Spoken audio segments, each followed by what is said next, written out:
peux lâcher que ce que l'on a tenu. Mais comment pourrais-je me détacher de ce que je n'ai pas encore vécu?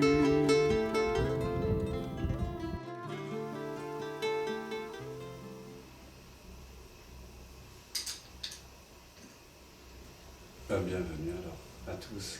Bienvenue en satsang, bienvenue pour cette retraite. Alors peut-être on pourrait faire un petit tour de cercle pour, si vous avez envie de vous présenter déjà.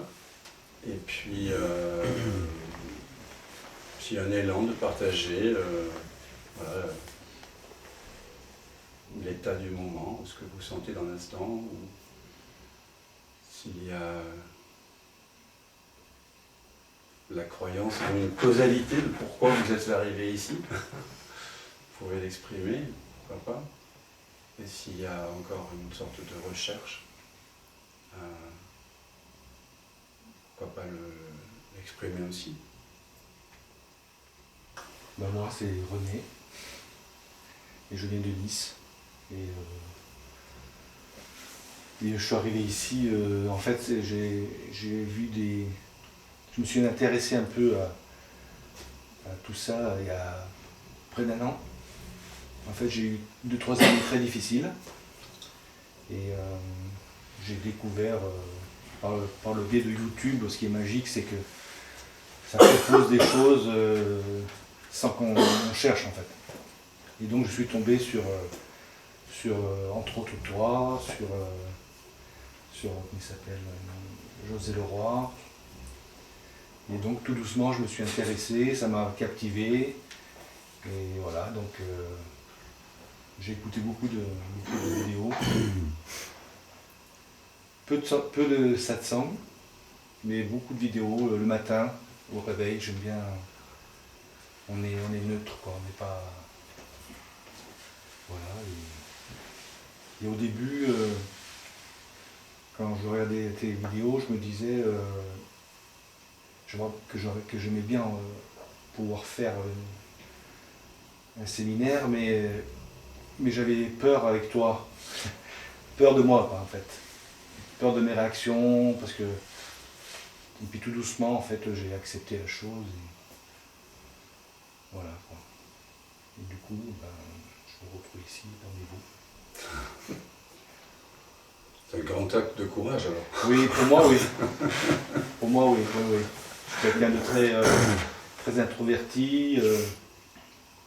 J'ai beaucoup de...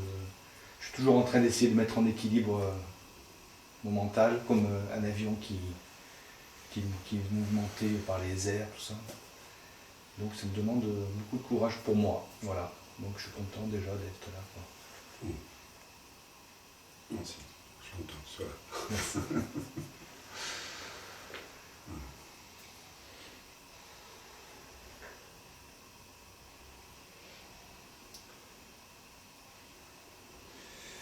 Bonjour, je m'appelle France. Du coup, je te connais grâce à un ami, Léo. Ah oui. Musicien, qui a fait un stage avec toi l'année dernière.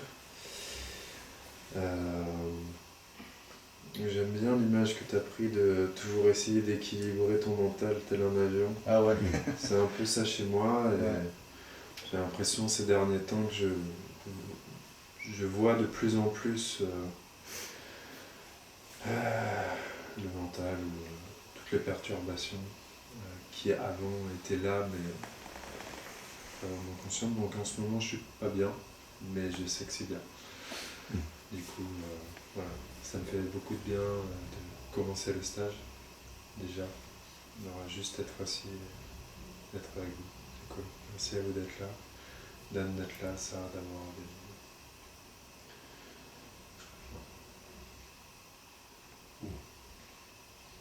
C'est le bon moment là.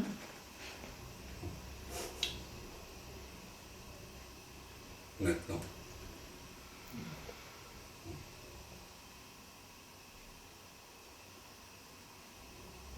Peut-être qu'il n'y a que maintenant d'ailleurs. Il n'y a jamais eu que maintenant.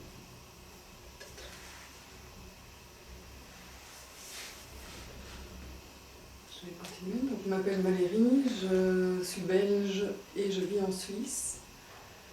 Et en fait, Dan, comme René, en fait, j'ai été découvert sur Internet en tapant non-dualité.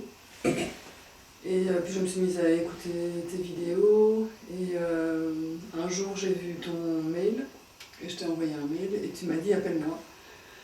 Et à ce moment-là, j'étais dans une ouverture de conscience très très grande et tout allait super bien. Enfin, c'était juste, ça coulait de source. Entre-temps, voilà, ça s'est refermé, enfin ça semble s'être refermé. Et du coup, je suis très heureuse d'être ici avec vous tous pour rebaigner dans une pratique, être avec des gens qui pratiquent, être ensemble en fait.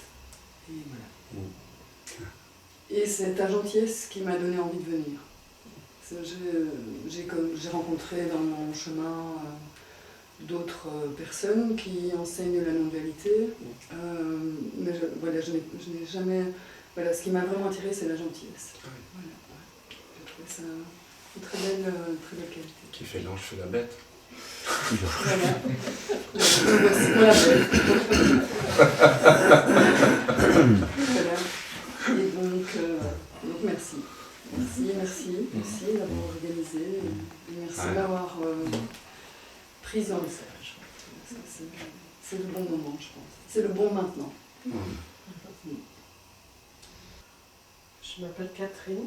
J'ai l'impression que la recherche pour moi a commencé peut-être à l'adolescence. En tout cas, j'ai vécu une année vers mes 18 ans où on faisait de la méditation tous les matins, des massages, du reiki, enfin voilà, plein de choses. Et après, je suis passée à autre chose et j'ai eu des ouvertures un peu de conscience à ce moment-là, assez très courtes, mais qui m'ont marquée. Et après, la vie s'est déroulée. Il y a plein de choses qui se sont passées. J'ai fait 10 ans de pratique de Namyo Renge-kyo que j'ai arrêté au début des confinements. En fait, il y a eu un truc qui s'est passé au début des confinements, juste avant.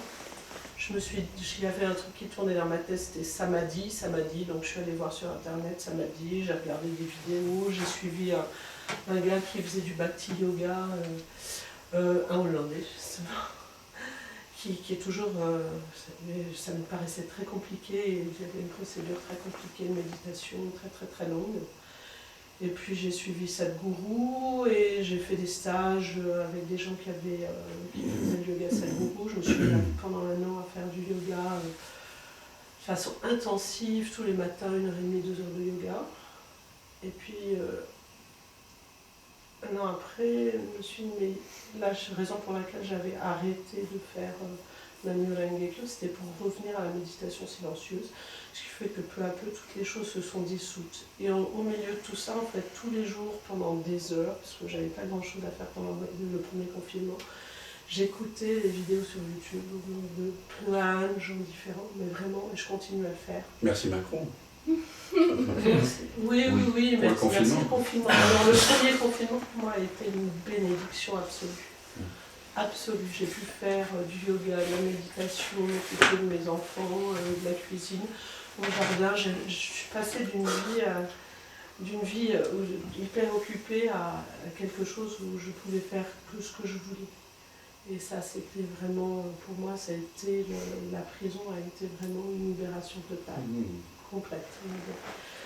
Et voilà, jardinage, et la rencontre avec les plantes, les animaux sauvages du jardin.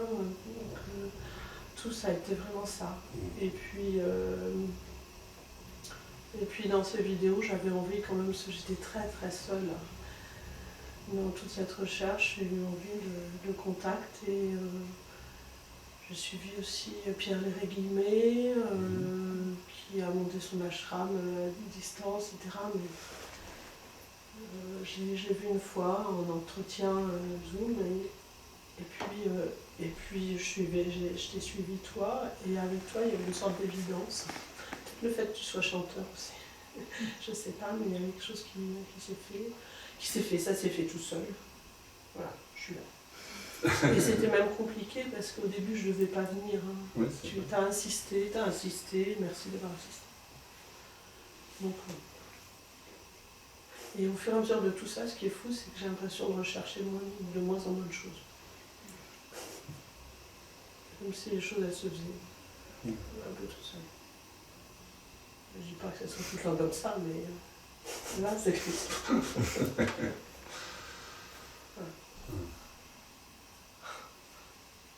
Donc c'est grand bonheur. Et hier soir, je suis. Ah oui, Ah oui, après la séance, là, ça a été. on a investigué là, pendant 1h30. Ah, aïe, aïe, aïe. Ça a duré 1h30. Il n'y a pas de temps. Tu t'es Comment? retrouvé dans le non. Ah oui. Puis dans la joie, si elle est arrivée, elle avait le sourire. Ah, mais ça, j'ai pu rigoler aussi. Ah oui, c'est vrai. Ah oui, oui. Ouais. Merci. Bon, ben, merci à toi. C'est chouette. Merci. C'est chouette de rire ensemble.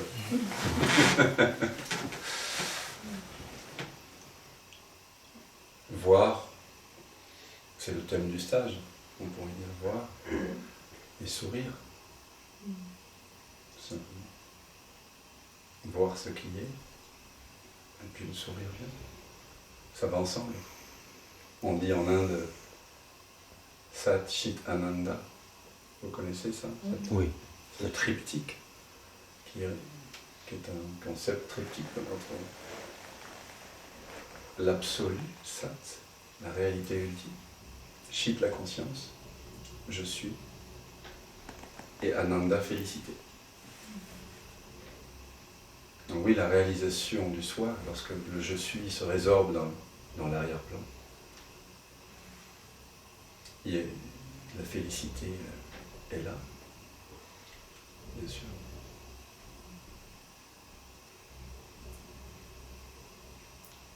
Je suis Patrice. Donc, c'est pas les confinements qui m'ont... Parce que j'ai jamais été confiné en fait, mais c'est le fait d'avoir pris ma retraite en avril 2020 qui a fait que j'ai arrêté une vie très active et j'ai commencé à regarder sur YouTube. Ma recherche a repris, disons, je me suis bien cherché. Et j'ai vu pas mal de monde et c'est toi, Dan, qui, je sais pas, il y a une évidence qui... Donc je t'ai téléphoné ou je t'ai renvoyé un email, je sais plus. Et le cheminement, enfin ça s'est fait tout seul. Me voici ici. Le matin, je pensais à autre chose, puis 1 heure après, j'allais sur internet, attaque, et oui, je vais faire le stage, allez, bon, voilà. Je suis content d'être ici. Et en même temps, en moi, une joie, mais en même temps, quelque chose qui résiste. Il y a quelque chose qui résiste, ouais. D'ailleurs, même en venant, bon, hier, je sentais... Tu le sens là quand tu en parles? Ouais, il y a ou un blocage, ou quelque chose qui veut pas, quelque chose qui veut. Mais ce qui veut est plus fort. Il y a un blocage, quoi. Il y a ou des blocages, ou des... Mais je suis content d'être là, même. Bon, c'est évident. Merci. Merci. On va investiguer, on va prendre le temps d'écouter Oui. toutes ces... Qu'est-ce qu'on peut faire de plus que de sentir, que d'écouter ce que nous ne sommes pas, nos blocages, nos résistances. Et puis, quand un blocage est regardé, sans intention, écouté, vraiment écouté affectueusement, il finit par se résorber dans l'écoute. Donc c'est ce qu'on va s'inviter les uns les autres à faire, à défaire, jusqu'à ce que se révèle encore et encore l'évidence. C'est un peu comme s'il y avait le feu de la présence ici. Ici et nulle part à la fois, mais ici. Et que chacun, il vient avec ses bûches de résistance. Et donc on va mettre le feu. Il n'y a pas de feu dans la cheminée. Donc elle ne fonctionne pas. Désolé pour ça. Ça aurait été chouette le soir. Mais on va mettre nos bûches, s'il y en a, dans le feu de la présence. Et on va voir que le feu de la présence semble briller plus fort, éclairer plus, réchauffer encore plus lorsqu'on amène notre vulnérabilité, nos zones d'ombre, nos parts inavouables, nos croyances transparentes, ouais, tout ça. Ça va être un grand tout à fait.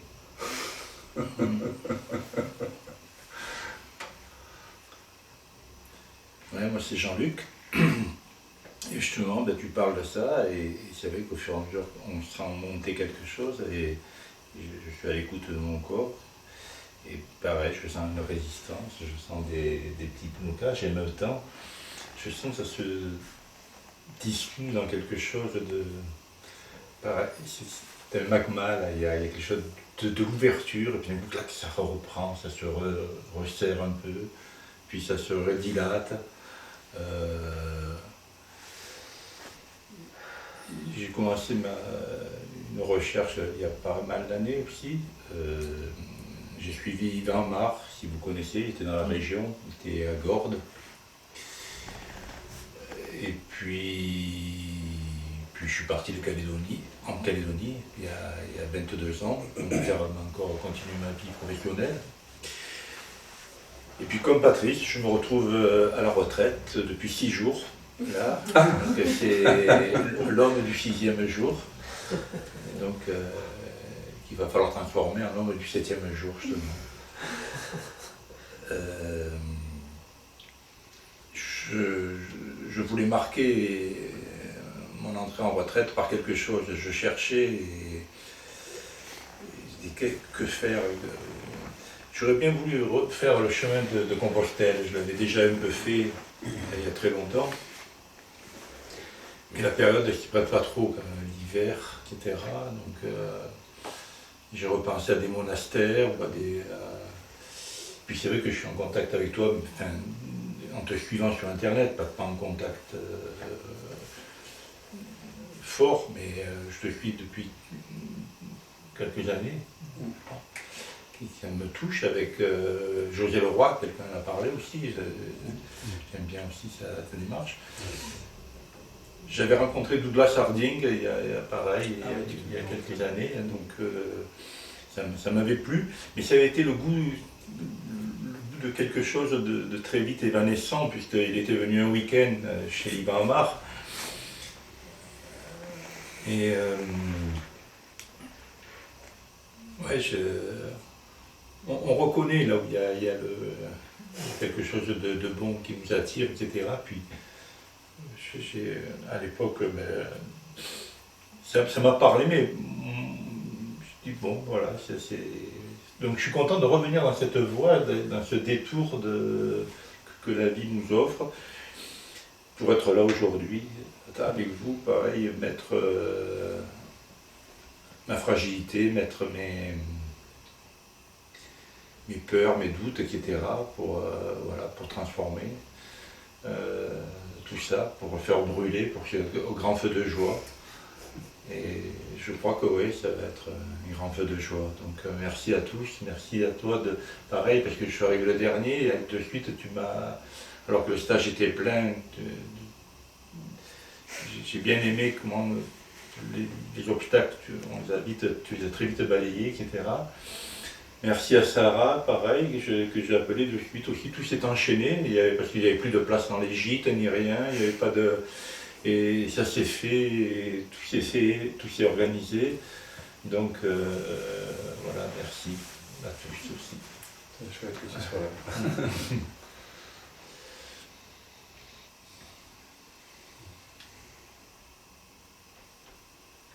Et moi c'est Chloé. J'habite Et je dirais que ce qui m'a attirée de venir ici, c'est que je connais rien du tout en fait en éthologisme. Moi je viens d'Auroville, on a été depuis longtemps. Et c'est plutôt. D'Auroville. D'Auroville. Et tu n'as jamais entendu parler de Nontélité à Auroville? Si, après plus parce que j'enseigne le yoga Iyengar, donc après dans mes études de yoga, j'en ai entendu parler. Mais à Auroville, en fait, c'est pas l'aspect, on va dire, jnana qui m'intéressait à Auroville, c'est plutôt le karma yoga, l'expérience et bhakti, dans cet amour en fait pour Auroville que je ressens très fort. Du coup, c'est pour ça que moi je serais au Aurobindo. C'est sa vibration qui me touche, mais ces textes, je comprends rien. Donc voilà, merde, c'est plus accessible du coup, mais ça passe pas par l'intellectuel avec Néa.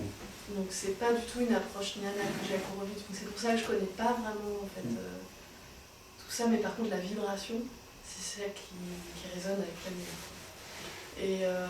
Et en fait un jour à Auroville, j'étais sur la plage et il y avait, je sais pas, je discutais avec quelqu'un. Et puis il y a, du coup, peut-être vous connaissez Didier Weiss, oui. Qui vient me voir en fait, et il me dit excuse-moi, moi d'habitude je fais jamais ça, mais je sais pas pourquoi, il faut que je vous parle de la non-dualité quoi. Et donc toi ou lui qui vient vers toi? Lui qui vient vers nous deux en fait, on était en train de discuter, et puis du coup donc l'ami c'est Morgane, et donc sur le coup j'étais un peu, je dis c'est quoi ce truc hein. Alors Didier Weiss, moi je l'aimais, en fait il est ingénieur du son, il est très réputé dans le monde du son, et moi je suis dans le son aussi, c'est mon métier, et du coup j'ai un lien particulier avec Didier avant, je savais pas du tout qu'il avait cette démarche là spirituelle, et du coup j'étais assez étonnée qu'il arrive comme ça, à me parler d'autre chose que du son, et puis... T'as parlé du silence, incroyable. Oui. Et ça m'a... Sur le coup, j'étais un peu en rejet, je sentais comme un truc un peu de prosélytisme, je sais pas, je trouvais ça... J'étais un peu gênée. Intrusif. Ouais, intrusif.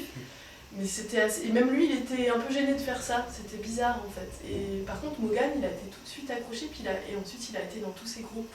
Tout ça, il a continué, mais moi, j'ai pas cherché à aller plus loin à ce moment-là, non, pas du tout.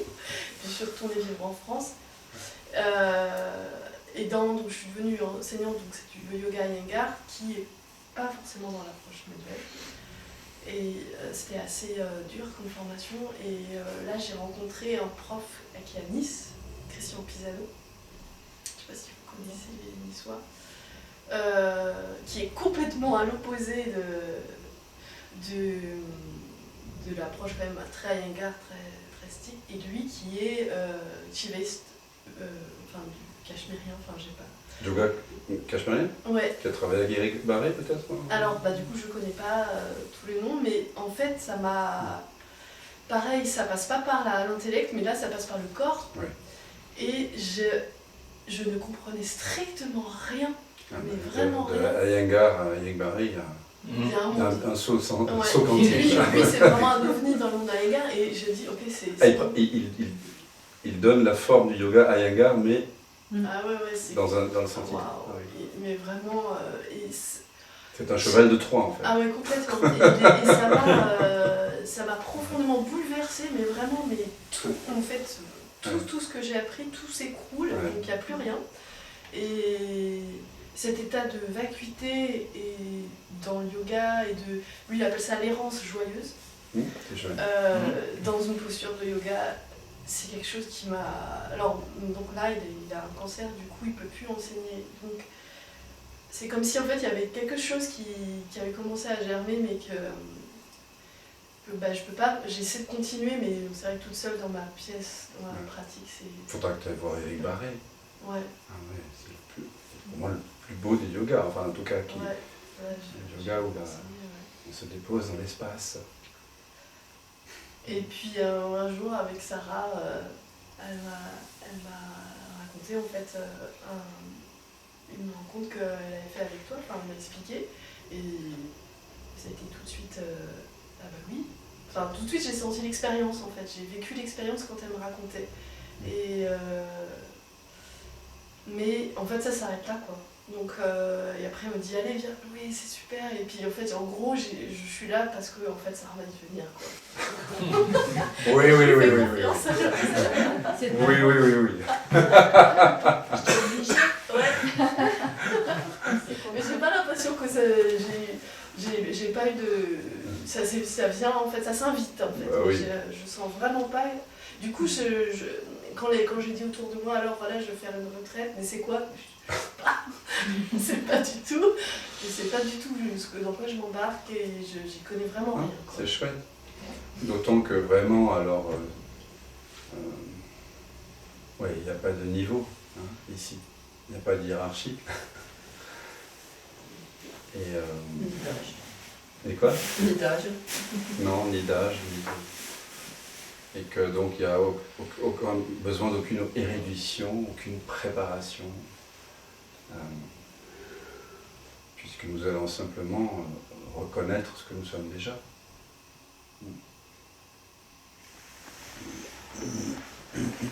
Tant que tu sois là, en tout cas, vraiment.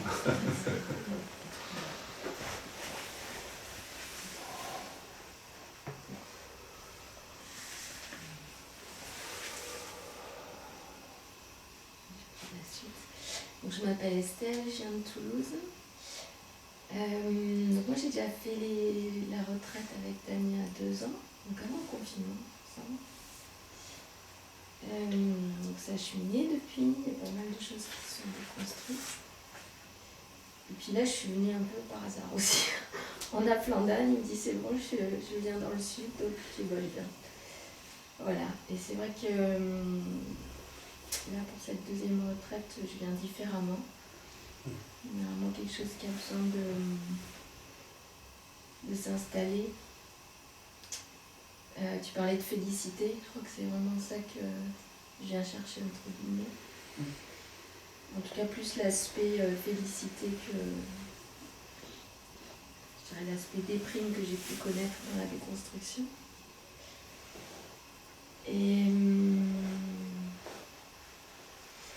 Et là, c'est vrai que ça vient aussi à un moment où je me sens, si je me sens au bout d'une relation de couple qui est éprouvante depuis 3 ans. Et là, j'ai vraiment besoin d'un break. Et donc, je sens qu'il y a beaucoup de choses qui se... Enfin, je me sens émotionnellement tremblante, on va dire. Donc, j'ai vraiment besoin de me déposer pour laisser poser tout ça et voir après. Voilà, mais j'ai vraiment l'impression d'être dans un chemin de déconstruction là, depuis 1 an. Donc j'aimerais bien que ça se... quelque part que ce soit un peu plus paisible, qu'il y ait peut-être un peu plus de joie, voilà, quelque chose qui soit plus dans l'ouverture. Et je sens bien qu'il y a des... Ouais, c'est comme si... Ce qui est difficile, c'est que l'ego résiste en fait. Je pense qu'il y a de ça qui se joue. Moi, je sais pas. Voilà. J'en suis là en ce moment. 25 ans de recherche. J'ai des fois vraiment l'impression de galérer, de ramer, que chaque fois ça se resserre, ça se resserre, ça se referme. Des petites ouvertures, puis ça se referme. Bon, voilà. On va regarder du côté de l'ouverture alors. Voilà.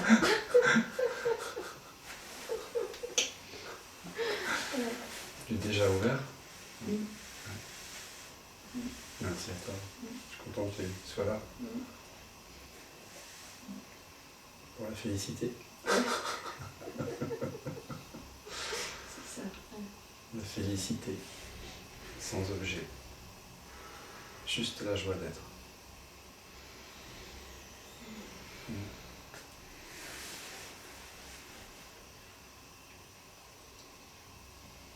Moi, je m'appelle Jacqueline.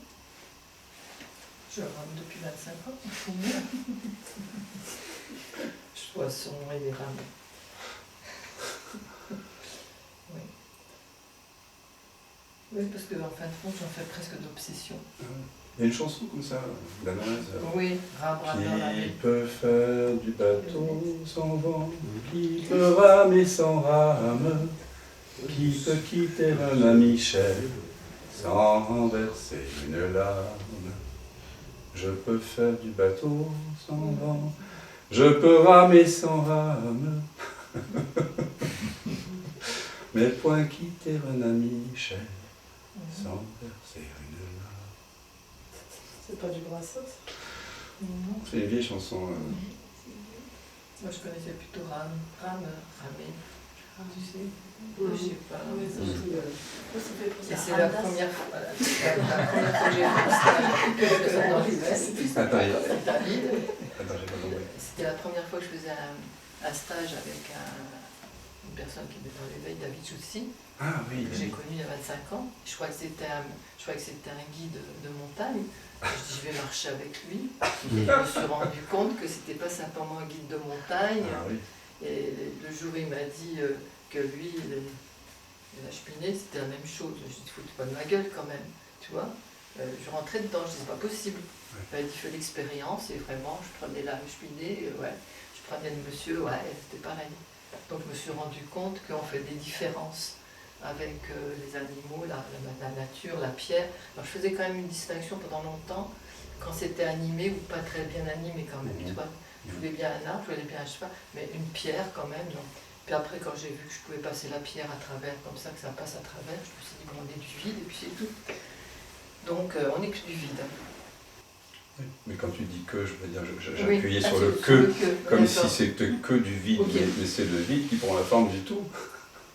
Donc, oui, ça dépend comment on regarde le vide. En tout cas, Ouais. c'est cet espace qui se reconnaît lui-même à un moment donné.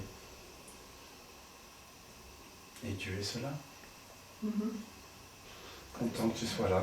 Moi aussi. Tu as fait tout Ça ce chemin. Oui, mais ça, bon, je suis pas très loin. J'avais un bon coéquipier. Copilote. Copilote. Stéphane. C'est pas à cause de ça, mais c'est grâce à Sarah et au café, chez Sarah, qui m'a dit ben, il va y avoir une retraite avec Dan, Advaita Vedanta.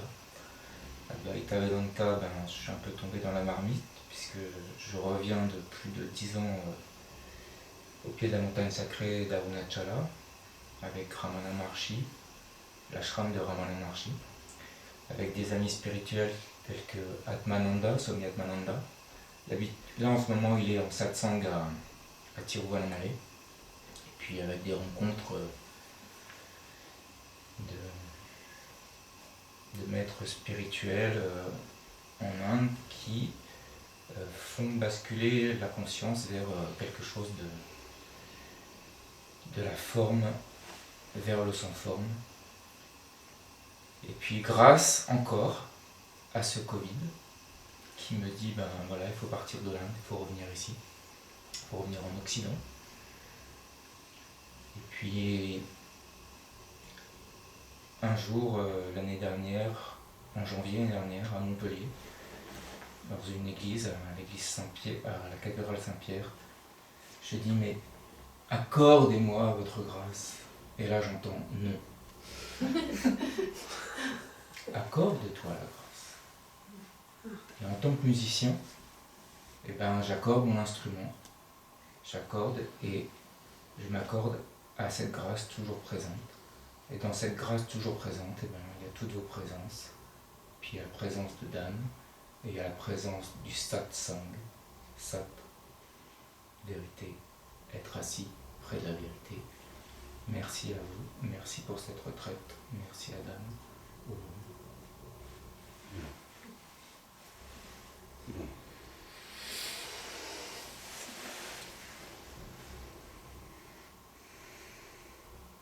Il ne reste plus que moi. Je m'appelle Sarah. Moi aussi, je suis tombée dans la marmite quand j'étais petite. J'ai une famille bouddhiste tibétaine. Donc ma mère, mes tantes, qui partaient en Inde et au Népal. Et ma mère était traductrice de tibétain auprès d'un lama au centre de Montpellier. Donc c'est vrai que depuis assez jeune, sans rien comprendre, j'étais un peu dans cet univers-là. Et elle était très en recherche de l'éveil. Et puis vers l'adolescence, j'ai commencé aussi à chercher un sens à ma vie j'ai, voilà, enfin, comme beaucoup, essayer de savoir ce que je foutais là. Et puis, vers l'âge de 25 ans, j'étais vraiment très très mal dans la peau, entre deux relations difficiles. Et j'ai rencontré à Montpellier un couple de kinés qui faisait de la kinésiologie. Et en fait, c'était une secte dans laquelle j'étais embarquée pendant 10 ans, où il y a eu beaucoup de souffrance.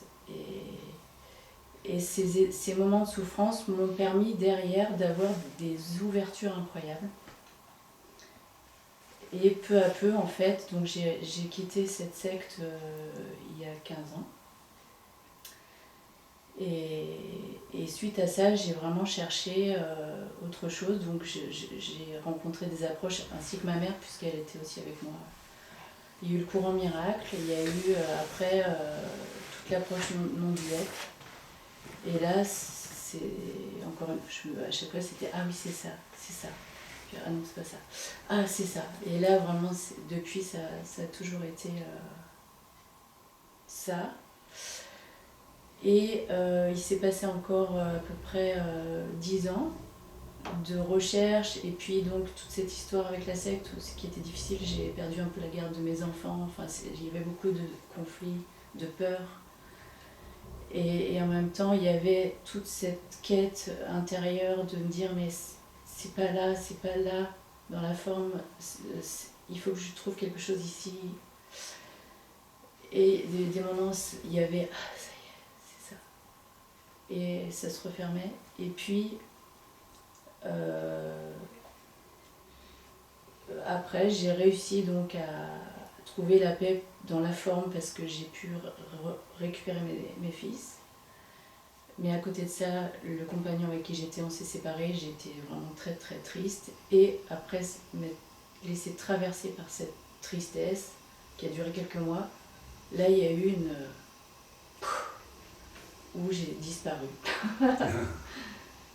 Et il y a eu ça qui a été touché, de disparaître. Et une joie permanente qui a duré, enfin ça, on parlait du temps, mais ça a été stable pendant à peu près 2 ans. Et puis donc j'ai déménagé, je suis venue m'installer ici à Reillanne. Et j'ai repris une activité professionnelle. Là je m'étais formée en hypnose, en différentes approches comme Byron Katie. Et donc vraiment être passionnée par ce partage voilà, enfin, l'écoute, les autres, cet amour pour les autres et pour la vie. Et puis peu à peu, il s'est passé des choses qui ont fait que c'est comme si ça s'était refermé. Et là, ça fait 1 an que c'est plus difficile, comme si j'avais perdu un peu la foi. Et puis il y a eu ce à quoi bon. Puis de toute façon les gens ils changent pas. Et puis, enfin voilà, toutes ces idées qui sont apparues. Et en comparaison avec cet état incroyable de liberté infinie, c'était pas très agréable. Et je sais que c'est la fin. Pour autant, j'ai eu il y a quelque chose qui m'a dit que j'avais besoin d'un guide, enfin quelqu'un pour m'aider. Et voilà, tes vidéos, je les regardais, c'est ma mère en fait qui m'avait dit ah, regarde, lui, super. Et puis il y a eu Léo aussi qui m'a parlé de son expérience avec toi. Après, voilà, ça m'a appelé, c'était comme quelque chose qui s'est imposé. Voilà, maintenant c'est vrai que un peu comme Estelle, il y a beaucoup d'émotions, en ce moment très intenses, pas très agréables. Donc voilà, là j'ai envie de tout déposer et tout. Voilà. C'est chouette, c'est le moment du retour. Ouais. Il y a eu l'Iliade, on est parti guerroyer, on est parti chercher. Et puis à un moment donné, il y a le retour. Le voyage du retour, c'est l'Odyssée. Ça a pris 10 ans, je crois, pour Ulysse. Mais qu'importe le temps. Parce que quand on retourne à la maison, Pénélope attend fidèlement la conscience. Ce que nous sommes réellement est déjà là. Donc oui, il y a des épreuves. Hein. Il y a des histoires de sirènes, il y a des sorceleuses, il y a des histoires de sorciers, des histoires de cyclopes, tout ça. Mais quand on veut vraiment revenir à la maison, c'est plus fort que tout. Hein. Ça lâche pas. Je crois que le voyage d'Ulysse, c'est vraiment un des plus anciens textes de l'humanité qui parle de ce retour. C'est clair que ça parle du retour vers le soi. Enfin, pour moi, en tout cas. C'est plus de 10 ans, je crois que c'est 20. Bah, les deux. C'est-à-dire que c'est 10 ans, Ouais, c'est ça. 10 ans la guerre de Troie. Et 10 ans le retour. Ouais, Mais, ouais. Et sur le chemin, il y a des petites des tentations. Ouais.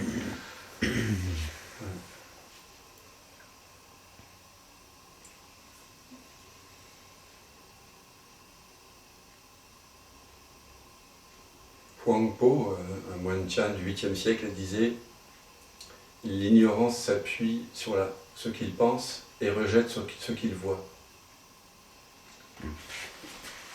Le sage s'appuie sur ce qu'il voit et pas sur ce qu'il pense. Voyez les choses telles qu'elles sont et ne vous préoccupez pas des autres. » Donc c'est ce qu'on va essayer de faire ici. Voir, c'est vraiment le thème, c'est voir. Et peut-être que le regard est légèrement encombré. Peut-être que le je suis, c'est cette évidente sensation d'être. D'être conscient, a été mêlé à des identifications. Je suis un homme, je suis un humain, je suis une femme, je suis un chanteur, un satsanga, me disait une amie. Je suis ceci, je suis cela, je suis heureux, je suis malheureux, je suis malade, je suis en bonne santé. Peut-être que tout simplement, ce que nous sommes a été recouvert par des croyances. Une croyance, c'est une pensée qui est crue. Une pensée crue, elle n'est pas digeste. Chaque fois que vous croyez à quelque chose, le corps se tend. On prendra le temps de sentir ça dans le corps. Dès que vous croyez quelque chose, dès que vous êtes sérieux à propos de quelque chose, le corps se tend. C'est vrai que le sérieux, il faut l'envoyer. Pardon ? Le sérieux, il faut l'envoyer bouler, hein, il y a tout le choix. Non, mais c'est que le plaisir, hein, même de mettre les pieds par terre ou que ce soit. Bien sûr. Si on ne trouve pas ce plaisir-là, il touche. Oui. Pas que ça. Mais Ouais. ça qui est... Le sérieux, c'est notre misère. Ça, notre misère est très sérieux. Ouais. Le sérieux, alors, bien sûr, T'es fier d'être sérieux. Ça. Sérieux, j'entends ici. Le sérieux qui est la misère, c'est pas le sérieux au sens de Krishnamurti, c'est le sérieux au sens de se prendre, de se prendre au jeu, de se prendre pour quelqu'un, en fait. C'est ça le drame de l'humanité. C'est que... Pour devenir comme tes enfants. Voilà. On va devenir comme des petits-enfants. Et j'imagine que, comme moi, vous avez tous des souvenirs, même si l'enfance n'est pas que heureuse, mais en tout cas des souvenirs d'ouverture dans l'enfance, peut-être. Et souvent, on est nostalgique d'une espèce d'âge d'or qu'on retrouve chez les écrivains, chez Rousseau, chez plein d'êtres. En en fait, c'est pas tant ce qu'on a vécu quand on était enfant, c'est le regard, c'est l'ouverture à partir de... L'ouverture à partir de laquelle tout survenait. Donc la nostalgie du retour, c'est pas la nostalgie de revenir dans un temps passé. Non. C'est revenir ici maintenant. Parce que ce regard-là, il n'est jamais perdu. Il n'a jamais été perdu en réalité.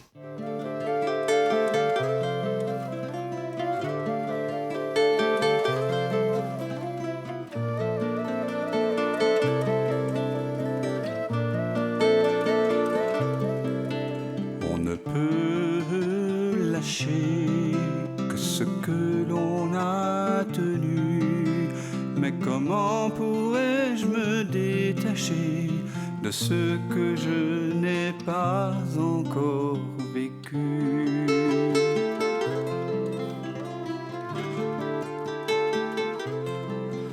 Peux-tu fuir ce qui te trouve et couper le fil ténu de ce pressentiment qui t'éprouve au cœur de cette absence reconnue?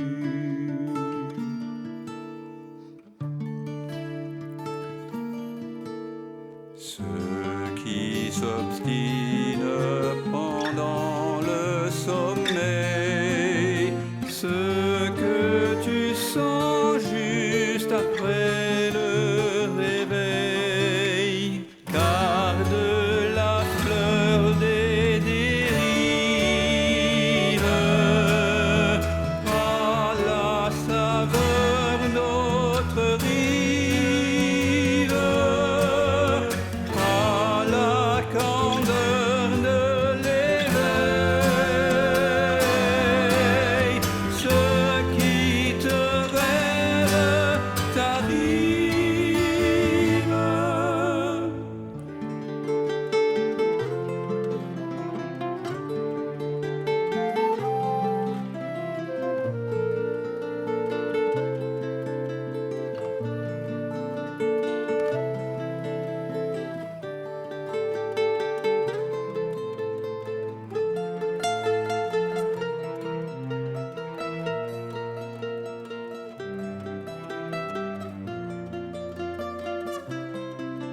Quand la vague se prépare à noyer ton ventre ému, n'aie pas peur, il n'est jamais trop tard pour accueillir le souffle de ta mue.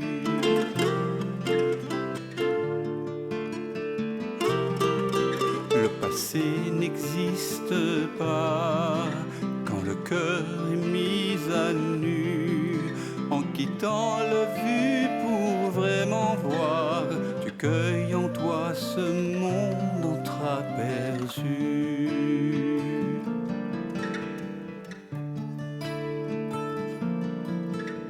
Ce qui persiste pendant le sommeil, ce que tu sens juste après le réveil, car de la fleur d'autres rives, il a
cet inconnu, ce lien subtil, ce fil de vie jamais